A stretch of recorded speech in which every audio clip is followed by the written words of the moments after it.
The next morning, they arrive in Granholm, a place so lively that it didn't seem like a border town, according to Alan. Beatrice explains that travelers and wanderers often pass through this type of city precisely because it's on the border.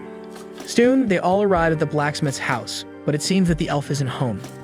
Alan notices that the door is unlocked, so the girls enter and call out for their friend Noelle, while Alan admires the perfection of the craftsmanship of those weapons inside.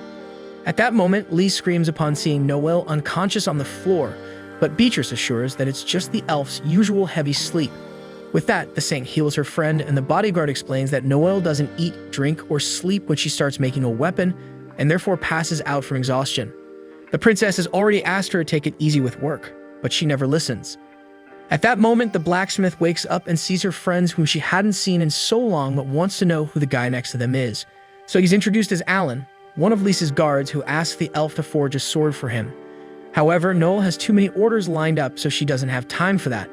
Lys is frustrated, and Beatrice understands the blacksmith's side, who grumbles that this man already has a sword. Alan shows that the weapon is broken, and the elf feels ashamed for someone so clumsy wanting to wield a weapon made by her.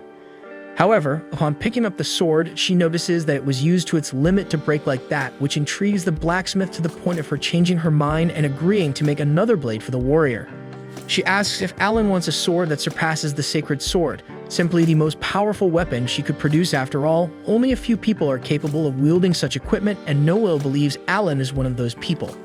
With that said, the boy has no reason to refuse, so Ferreira prepares to start the work by pushing all the visitors out.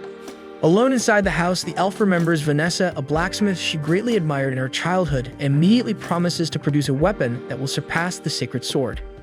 As she leaves, Lys hopes that Noelle doesn't overdo it with work, and Alan suggests that the group find an inn to stay in while waiting for the sword to be ready. Nearby, a woman reveals herself and intends to report what she's seeing. Soon she tells the man in the suit that the saint was seen with her bodyguard and another warrior, and the man is surprised because he thought the princess would only be accompanied by Beatrice, so he plans to investigate the matter.